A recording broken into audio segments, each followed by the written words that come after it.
Blog Talk Radio. Hello, everyone in the franchise world. My name is Paul Segreto, and this is Franchise Today. Wow, it's great to be back after the holiday season. Happy New Year to all. I believe 2011 is going to be a great year for franchising, despite what some of the skeptics and naysayers believe. Sure, we're still facing tight credit markets, and, of course, that will be an obstacle for many, but I also believe there's a mentality shift going on whereby many within franchising are saying we still need to grow, not just survive. To that end, I'm excited about attending the upcoming IFA convention in Las Vegas next month. I believe it'll be one of the best IFA conventions ever. By the way, if you haven't already made plans to attend, please do so today by visiting Franchise Essentials site at fmdpro.com and click on the IFA 2011 logo, which will take you directly to the IFA convention registration page. Looking forward to seeing everyone in Vegas. Speaking of the IFA, let's venture into our regular segment, the IFA Corner. IFA yesterday commended leaders in the U.S. House of Representatives who will soon vote to fully repeal the Patient Protection and Affordable Care Act of 2010 and urged other lawmakers to do likewise. Contact and urge your members of Congress today to enact measures that save money, control rising insurance costs, and expand choices for employers and their employees. Take action before the expected January 12th House vote and find more information on IFA's advocacy efforts from IFA Advocacy Director Meredith Nethercutt. As many are aware, the IFA continues to push to jumpstart lending. Well, more than $10.3 billion in loan guarantees supporting more than $12 billion in lending to small businesses were approved by the Small Business Administration between September 27th and December 31st, 2010. SBA Administrator Karen Mills has announced between December 18th and 18th and the 24th, the SBA supported a record high $1.95 billion in small business loans, the highest dollar volume since the SBA began tracking its weekly loan volumes. Last month, Congress extended the SBA's authority to continue the loan enhancements through March 4th. That's certainly good news. And the IFA, of course, always does a great deal away from Capitol Hill. For instance, the IFA Educational Foundation provides prospective franchisees with a comprehensive resource to help guide them through the process of business ownership. An Introduction to Franchising, a new publication sponsored by PepsiCo Food Service, includes general information about franchising as well as descriptions of the different kinds of franchises, the legal aspects to consider, details about the franchise disclosure document, information on how to begin a search for the right franchise, cost considerations, and a guide to determining whether franchising is right for the individual. Again, I'd like to remind our listeners along these lines that the ISA has recently launched their new design website. I believe it's been remarkably improved, especially for individuals exploring franchising, because now visitors to the IFA site will find easier access, new functionality, and enhanced graphics to simplify the search for franchising. The website offers retrieval of information about IFA programs, etc. If you haven't already done so, they've done a lot of good work on this. Go online, www.franchise.org.com, take a look at it. You know, coming out of the holiday season, franchise news seems to be a little slow to report. So as we're all a bit tired of the regurgitation of the continuing CNBC franchise documentary saga, let's leave the news segment a bit light today. You know, yesterday I heard from Nancy Weingartner, editor at Franchise Times, and Nancy indicated the January issue of Franchise Times should be hitting your mailboxes this week. You know, but moving forward, they're currently working on the February issue. She indicated they're taking a look at the QSR industry plus some green franchises. And she also said that for some reason she's been running across more than usual fun stories involving franchises, which will populate Franchise Times upfront and current sections. Of course, we always thank Nancy for her insight and updates. In preparation for today's show, co-producer Joe Caruso and I were discussing the new Starbucks logo, which by now is all over the news. I shared the announcement on my own social sites and received comments and opinion about the new logo. One person wrote, "While they call it gutsy, I call it insane. They instantly lose a brand recognition and definitely not in favor of a cooler, hipper design. The new logo reminds me of a knockoff of the real logo. I think in an already struggling economy, this is not the time to change. Just my opinion." Another chimed in, "Stupid move. Give it 6 months, and someone will get fired." Well, Joe and I have our opinion as well. So in our ever-popular segment, Are You Kidding Me?, Franchise Today singles out Starbucks' new logo. Starbucks assembled the smartest people in the world in one room, and after the brightest one of all noticed all the Apple logoed devices, said, "Hey, let's do that." And the new wordless, coffeeless, siren-faced logo was born. Holy cow. Well, Franchise Today has written a letter to Starbucks asking 3 questions. Dear Starbucks, 1, saw your new logo. Did anyone tell you about New Coke or The Gap? 2, are we now supposed to refer to you as the coffee formerly known as Starbucks? And 3, Coca-Cola thought your new logo idea was so good, you're eliminating Coke and Coca-Cola from all their branding. Are you kidding me?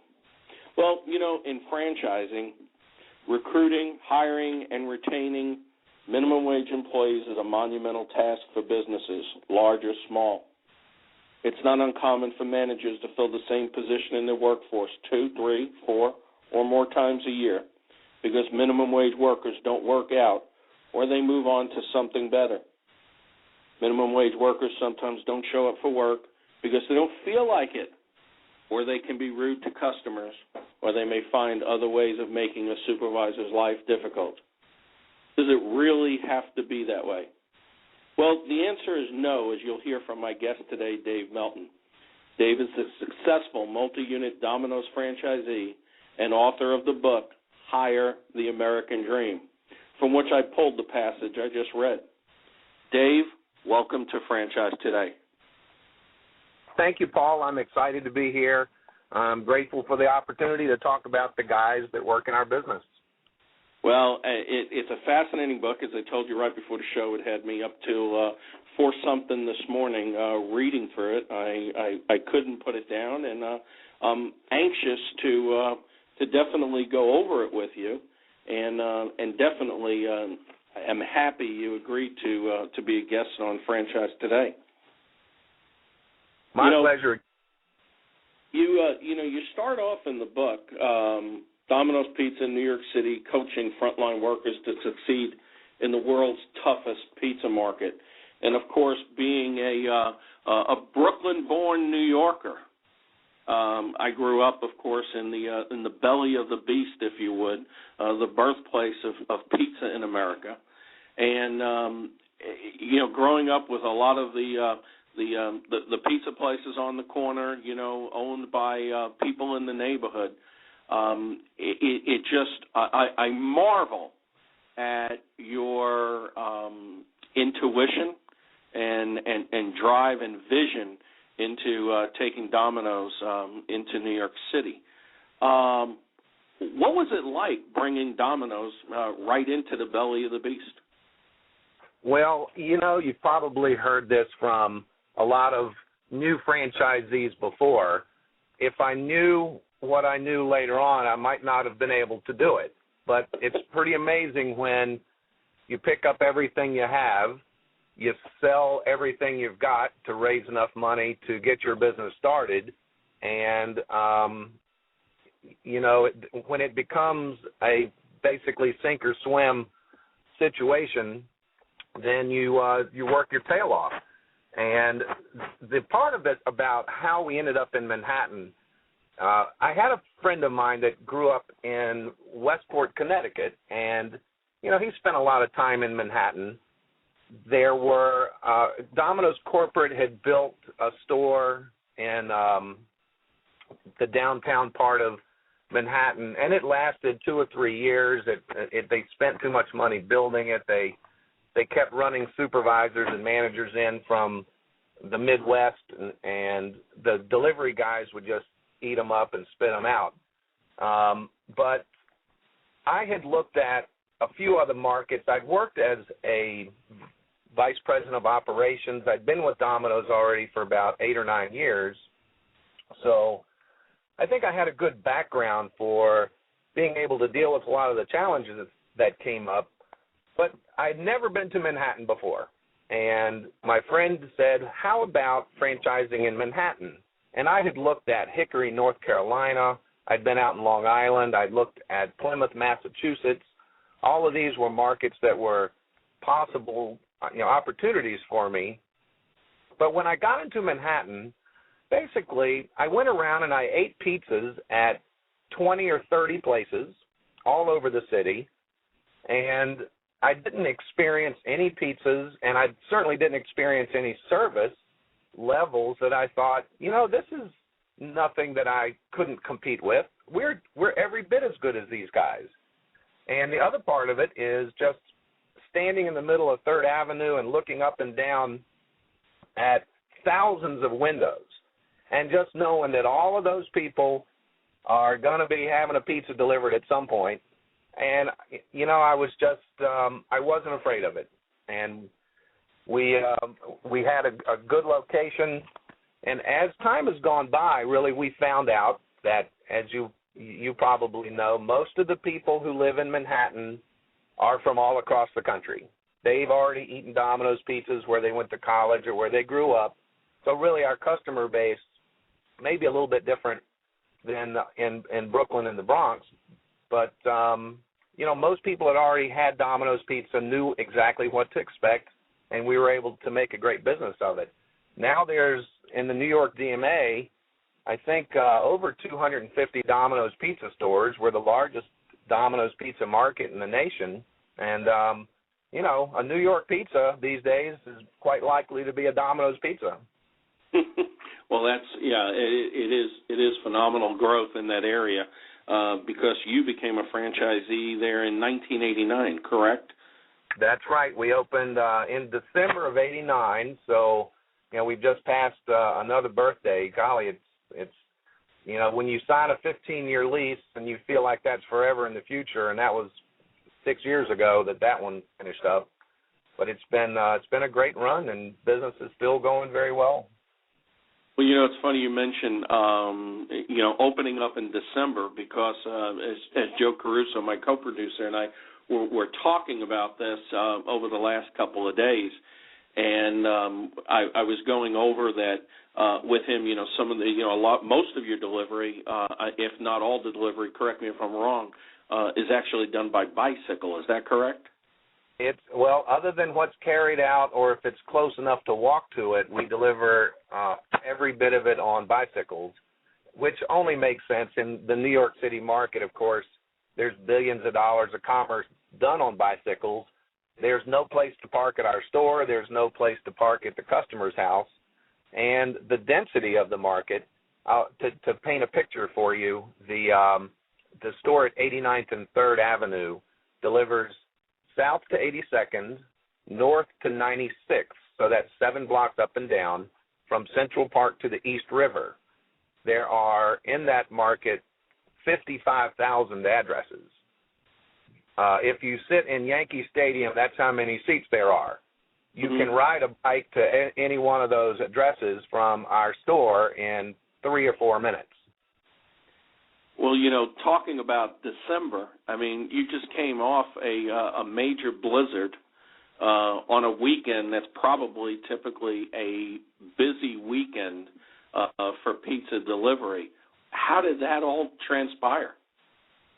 Well, all hands on deck, and it's obviously harder to ride a bicycle when there's a blizzard going on, but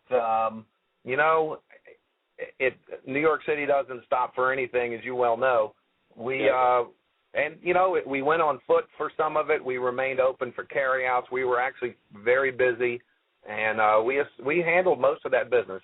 Certainly there's some at some point it gets there that you can't ride a bike, but that city gets out of snow pretty fast. So once the city comes through and cleans up the streets and the store owners have cleaned up the sidewalk, we're back in action. Right. Yeah, I saw the video of the guy skiing down what was it, Park Avenue, tied to the back of a car. I thought that was pretty interesting. Anything you can get away with, I guess. Yeah. They're just, thinking about it, bicycles, New York City, I know that the rents, of course, are very high in New York, and square footage is at a premium. Just the logistical aspects of the business that you faced. I mean, just with the bicycle, where do you put all the bicycles? How many bicycles do you have? I mean, that in itself just has to be something that, very few, even Domino's franchisees, ever ran across, because there's not many cities that are like New York City. No, there's not, and it's where there's a will, there's a way, and there's a solution to every problem. And if you look in the back of our stores, and obviously over 20 years we've figured out a lot of that stuff, but it's not easy for our delivery people to bring their bikes back and forth from home. Most of them live in Astoria or Bronx or Queens or in the boroughs. So we've worked out a way for them to leave their bikes at the store. We have hooks that hang off of the ceiling, and they'll hang their bikes up in the back of the store. And that way they're ready to go. And it's interesting. Every store sort of ends up with a guy who is the bicycle mechanic and, helps the other guys keep their bikes in top condition. And it's just you always have to be careful, of course. If you've ever seen some of those bicycle locks that say this is guaranteed everywhere except for New York City, there's a reason for that. And it's usually the new guy with the little flimsy chain that gets his bike stolen right away. The old pros that we have know that you can't leave your bike unlocked or go 15 feet away from it without locking it up. But it's just a reality. You got to deal with it. Absolutely. One of the subtitles in your book, Bring Entrepreneurial Spirit and Opportunity to Your Minimum Wage Workers. What was your thought behind that? How did that evolve? Well, pretty quickly, I learned that in order for me to be successful, I took that I sort of flipped over the triangle, and I'm at the bottom as a resource, and then I rely on my general managers who are resources to our employees at the top, and at the very top level are our customers. And when this is really one of my basic philosophies, which is the customer's experience is the most important part of our business. Secondly, I have to convince that front line of employees, those minimum wage employees, that the better job that they do, giving our customers a delightful experience, the more money they're going to make. The more transactions we do, the busier our store is, the more money they make. When it's tied directly, and when they get that, and when they see, hey, I'm making more money when I'm on the road delivering pizzas than when I'm sitting in the back folding boxes, hey, they're here to make money. So the motivation of getting a customer to say, wow, that was great, and having that customer call back sooner and tell their friend, when that frontline minimum wage, and, the minimum wage part is something I do struggle with a little bit, because nobody in my business makes minimum wage. That's what we start them at, but as their value increases to this company, then we increase their wages pretty quickly. So that customer's experience, and the customer's happy, then that makes our delivery team happy. If our delivery team is happy, then that makes my managers happy. And if the managers are happy, that makes me happy. That's a very straight-line philosophy. And talking about philosophy, one of your chapters, I think chapter 4, Teach Philosophy and Opportunity First, really made me think back to my earlier years in franchising at a franchisor that I was aware of that I will not mention on the air. It's not fair. They certainly can't defend themselves. But there was a multi-unit franchisee with them that was very, very successful and almost a model of success that every other franchisee tried to emulate, and yet it was so drastically different than from, your philosophy in that, you indicate make your vision contagious. I mean, this franchisee did so much of the opposite, and I guess it's a reason why he was successful only for a short period of time until he ran into all kinds of personnel and labor issues, which derailed his entire operation. But he would even he had a Mercedes and a Jaguar and what have you, and a big home, but yet he had this old beat-up pickup truck, and he put on these old clothes and go to the business and didn't want anybody to be part of his vision or know that he had attained a wealth status and what have you. And yet, when I was reading your book, you talk about, you and your wife, Angie, inviting your managers. You do your meetings at your apartment in the living room, so obviously they get to see your success and feel your success, which goes along right with the vision. They're able to think ahead and see ahead for themselves and project ahead. And, of course, you indicate in your book you have your meetings up at your home in Connecticut. What is that, on an annual basis? And it's just giving the opportunity for everyone in your organization to really be able to project. I think it's just a phenomenal way of sharing your vision, but also making that vision theirs.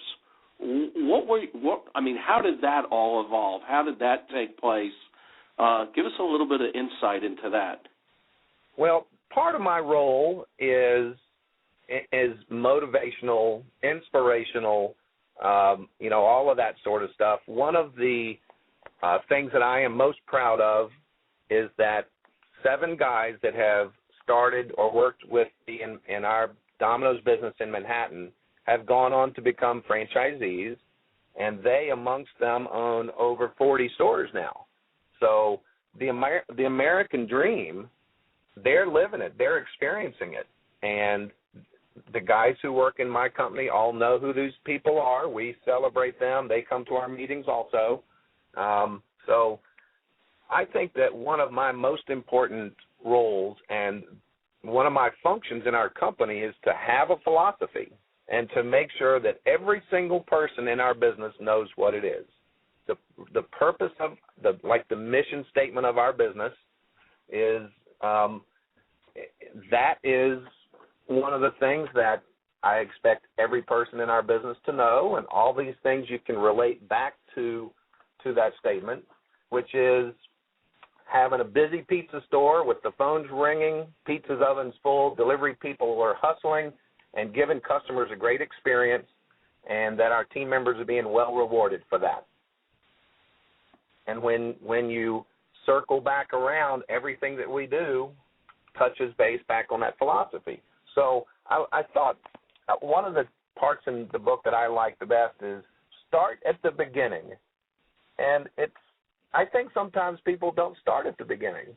You have to give people a base of this is where all the details, and these are basic tenets of the things that we believe in and the philosophies. And then start dealing with the details and some of the other more esoteric stuff later on. But if it gets back to that customer and the customer's experience and teaching these delivery people that one of the things that they're supposed to do is make a customer's day. People call Domino's to solve a problem. What are we going to do for dinner? My guys are walking into a party. Be a part of it. Have some personality.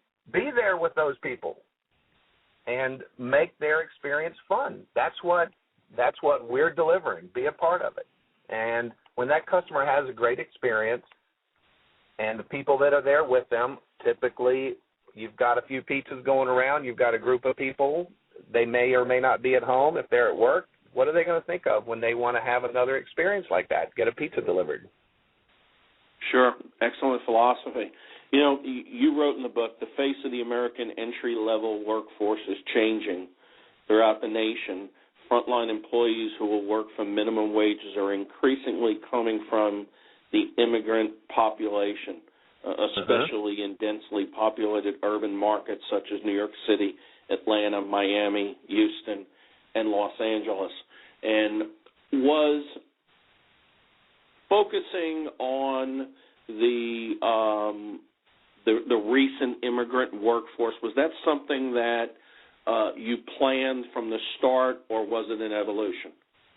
It was totally an evolution, and you know, the first year or two, and this is probably typical also in a lot of new franchise businesses. Now, I think I had a leg up because I had, you know, run Team Washington and with Frank Meeks in Virginia for some years and worked with some other franchisees in senior operational positions. So I knew this business already. But getting into Manhattan and, you know, you hire people, you go through your training classes, we're all pumped up and we're doing it. But it took a little while before I landed on and had some people start to work for me that had more of a, hey, I like what's going on here. I'm going to throw in with this guy because I like what he's saying, and I'm going to work hard and be honest and adopt his philosophies.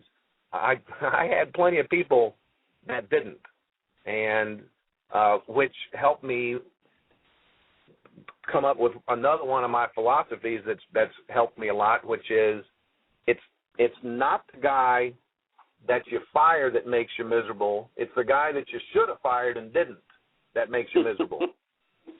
Yeah, so how true.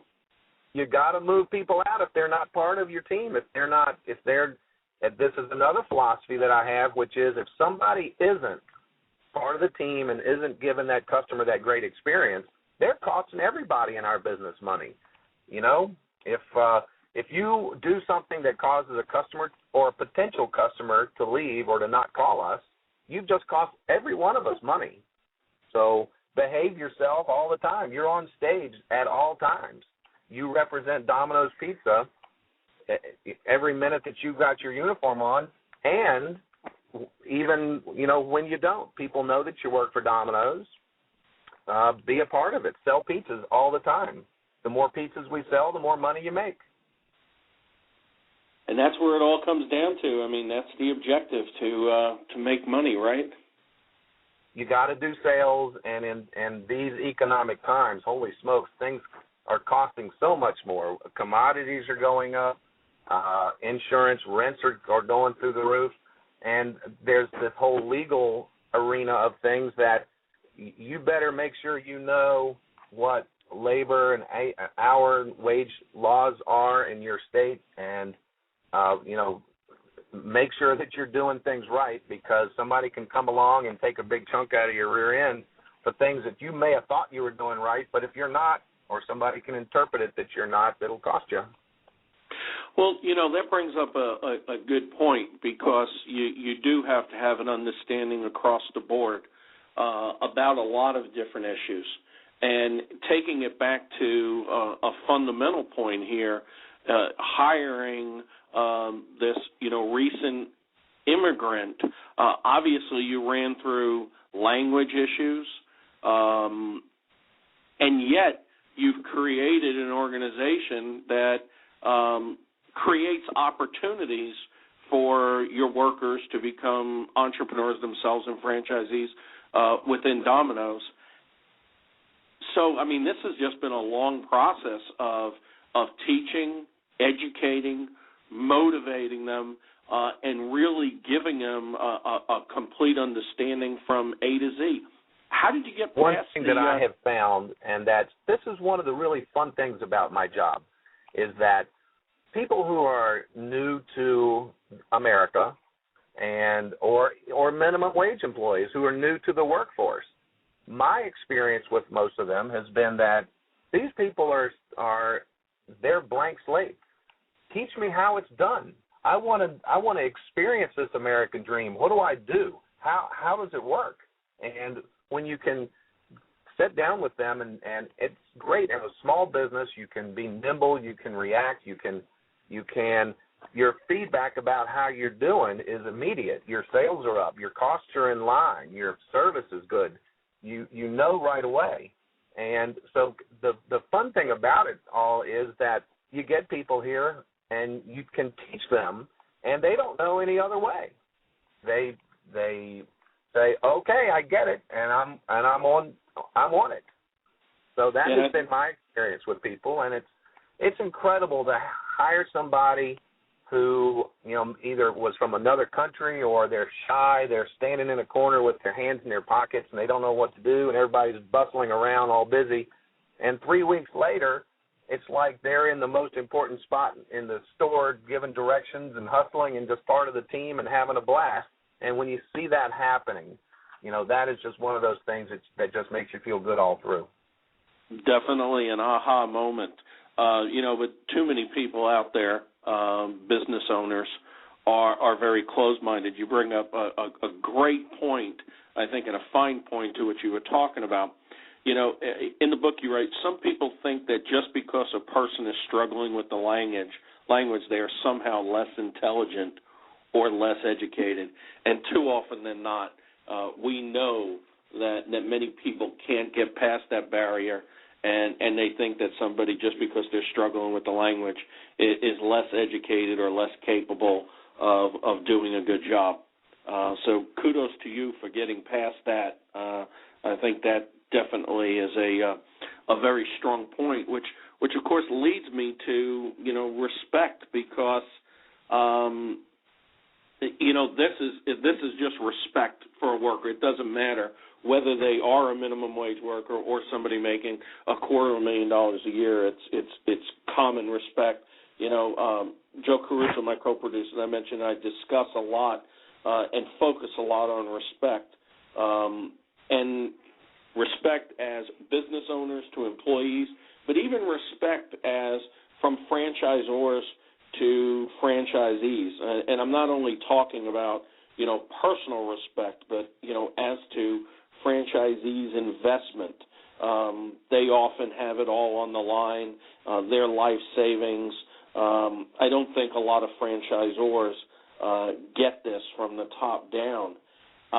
And yet you've done it through language barriers, through cultural differences or lack of understanding. How important is respect in your organization when you're dealing with potential cultural differences of people that are working together, coming from different countries, not to mention religious aspects, political aspects? I mean, there's a lot in a very closed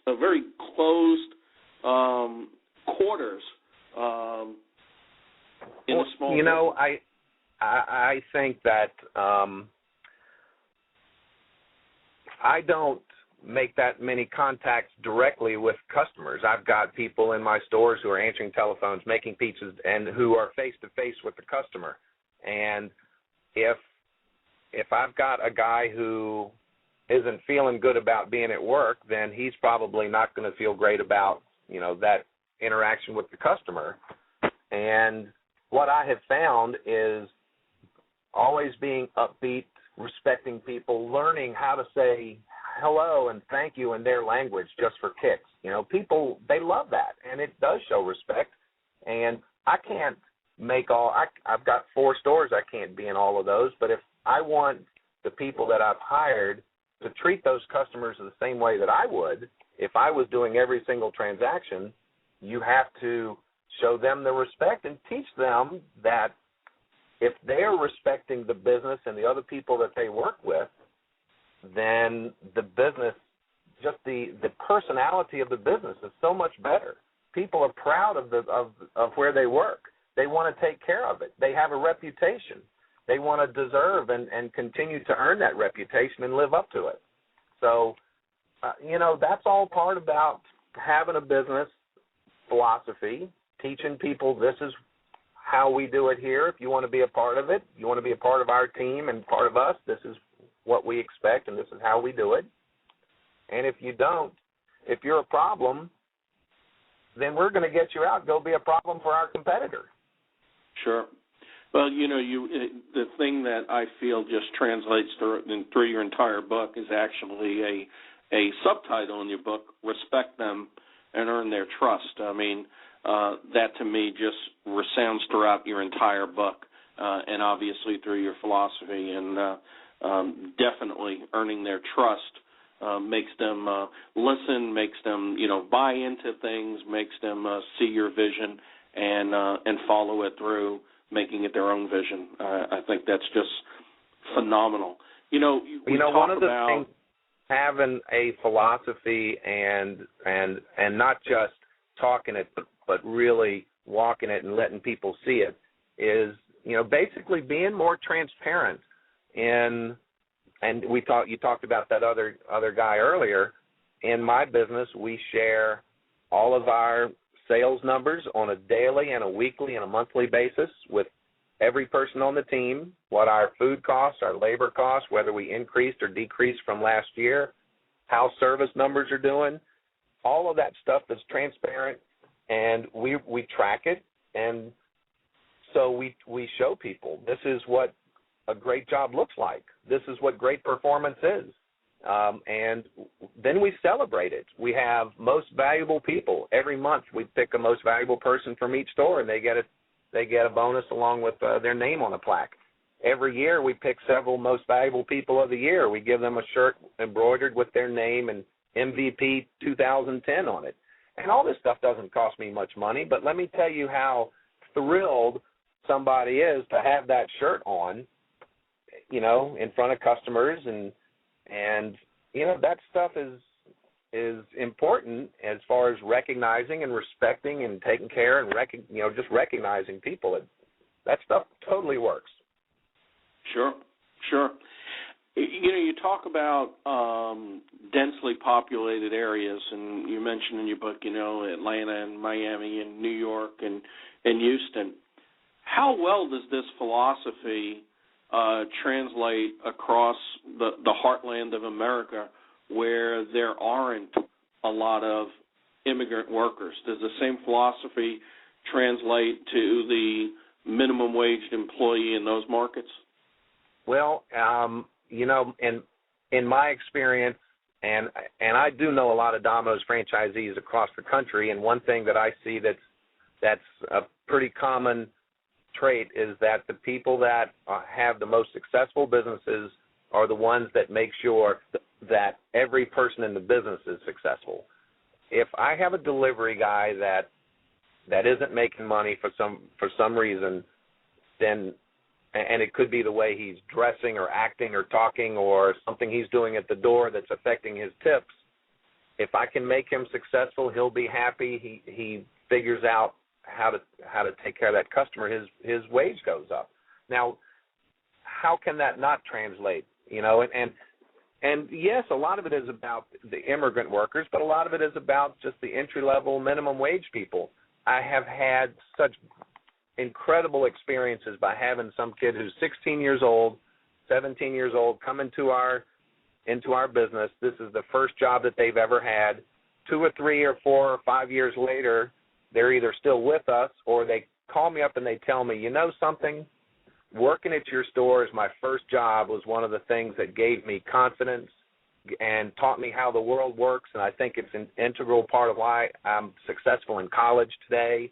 When you have somebody call you up and tell you that, then, and being in business isn't just about being in business. It's being a part of a community. It's providing a career and a living wage for a lot of people that work in your business. It's just more than how much money did I make this week. Sure, it definitely is. In your book, it's just a fabulous book. I got it through Amazon. It was not expensive. It was, I think, $25. Actually, it was $18 through Amazon. I highly recommend everybody pick up a copy of the book. and read it. If you're in franchising, as all our audience is, at any level, I think this book would be super beneficial. There's a lot of good tables in here. It's just a great book. Very good job. Can I talk about a couple, just something else I want to toss out before we run out of time? I have gotten, some of the criticism about this book was that it appeared or felt kind of Domino's-centric. And for that, I can only say that's the only thing I know.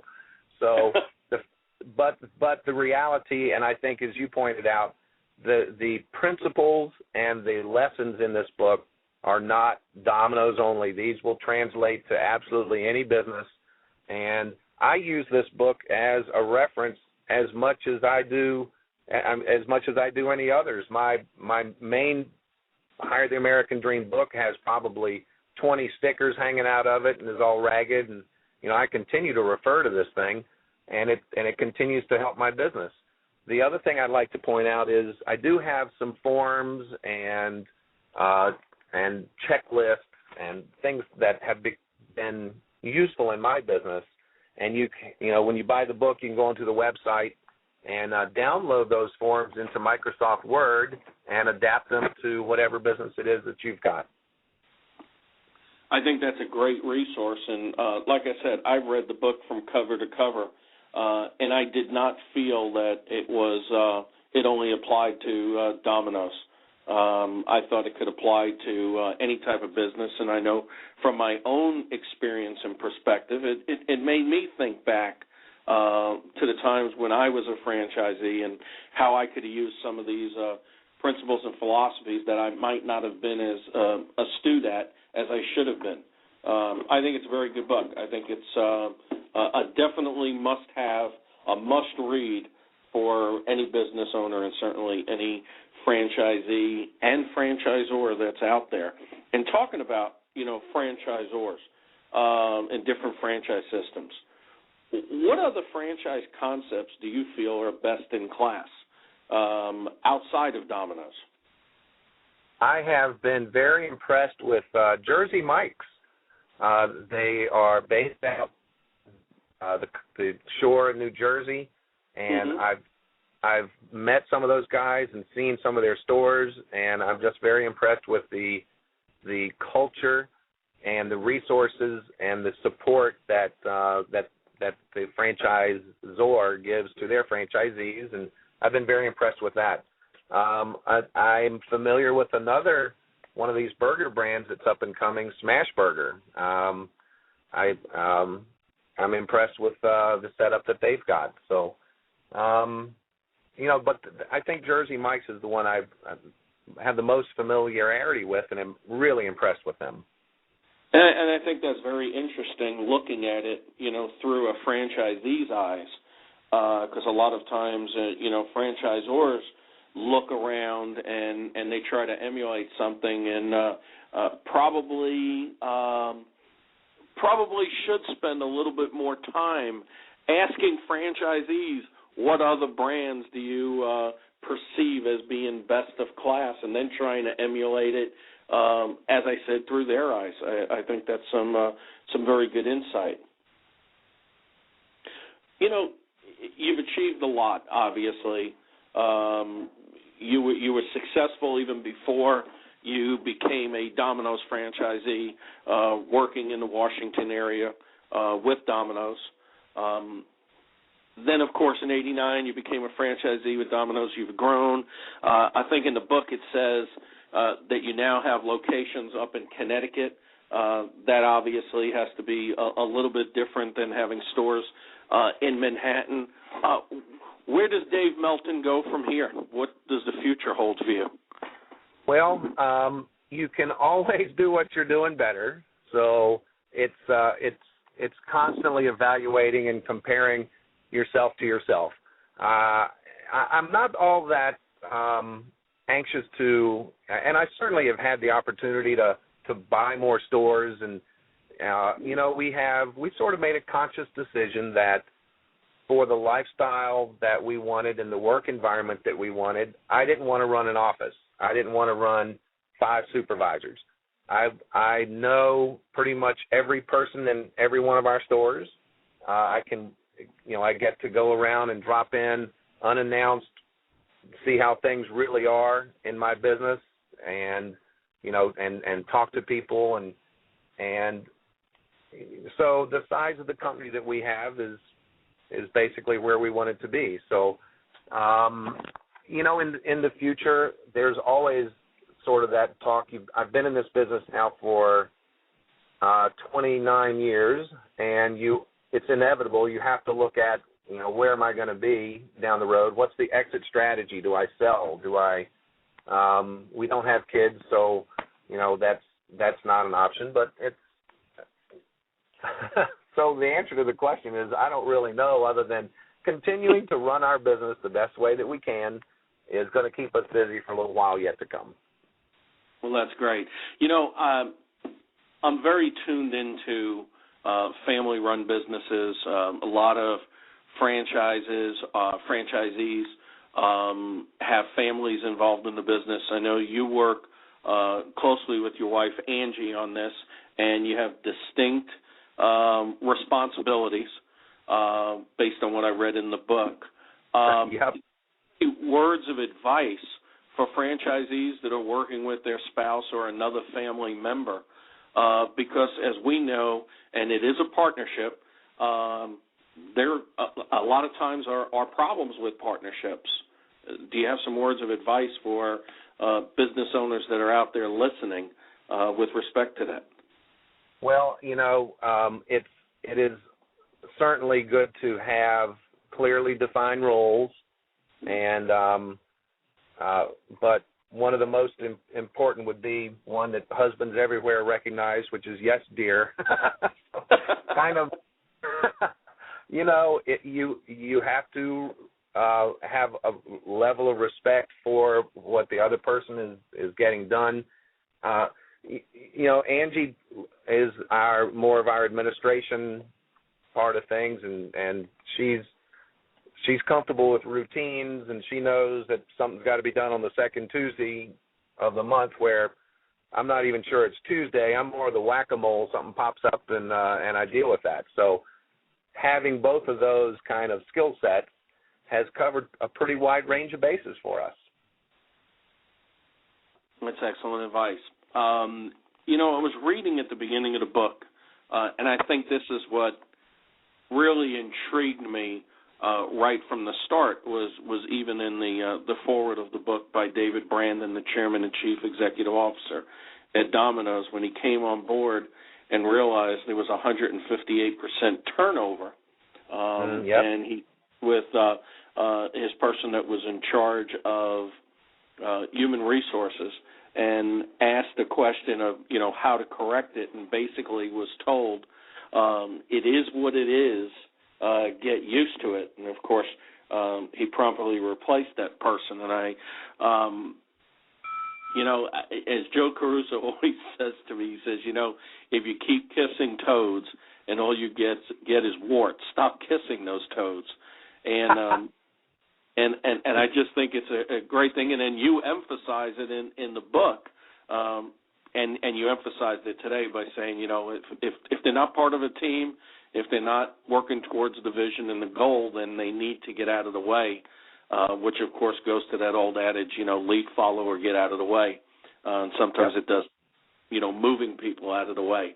But some people might look at that as being too harsh, giving people an opportunity to correct their ways. And I know you use a philosophy, as mentioned in your book, that General Electric uses a lot, which, of course, is keeping their bottom 10% warned so that they have a way of improvement. Can you kind of elaborate on that a bit?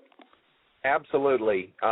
Getting things done is a matter of creating the right kind of incentives and motivation for people to do it.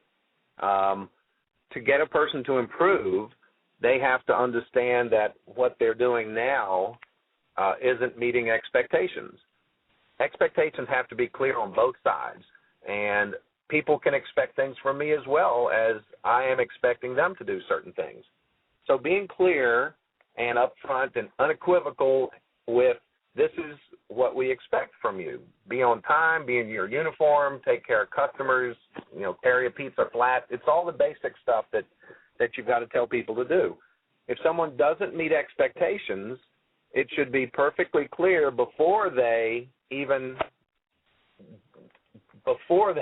don't meet the expectation. They should know what the ramifications are. If you don't show up for work, then, the first day you're going to get a written warning. The second time you're going to be suspended. The third time you're gone. It can't be a surprise to people. So being clear with your expectations from a disciplinary and a training aspect just really makes your job a lot easier. Absolutely. Today's, as you mentioned earlier, in today's economy, things are changing, things are uncertain, et cetera. A lot of people within business are looking at various changes in marketing, taking different direction. And I'm, as you might know, I am really entrenched within social media. How much is social media today involved in your local marketing efforts, or is it? It is, and it's one of those things that the more you put into it, the more you can get out of it. My stores do have Facebook presences. I am guilty of not sort of putting as much stuff up there as might be good. But one of the parts, and the social media part of it is huge. The electronic media end of things, we do a lot of text message marketing, email marketing to people who have used us at Domino's.com. About 40% of my sales are coming in over Domino's.com, which is enormous, and we love that. Sure. The computers that we have, if you haven't ordered from Domino's and tried the pizza tracker, customers really like that. It takes a lot of that emotional angst about what's happening out of the equation, because you see when your pizza's loaded in the oven, you see when it's dispatched and the name of the delivery person when it leaves the store, because all that stuff is web-enabled and connected. So technology is more and more a part of our business. And the social media part of things, there's Foursquare, there's Twitter, there's Facebook. The more you do on this stuff, the more it benefits you. Yeah, it's amazing. You say talk about technology and we talk about pizza, and 20 years ago, 10 years ago, 5 years ago, probably a lot of people would have said the two don't mix. And yet, clearly, the way Domino's is doing it and the way you're doing it, it certainly does.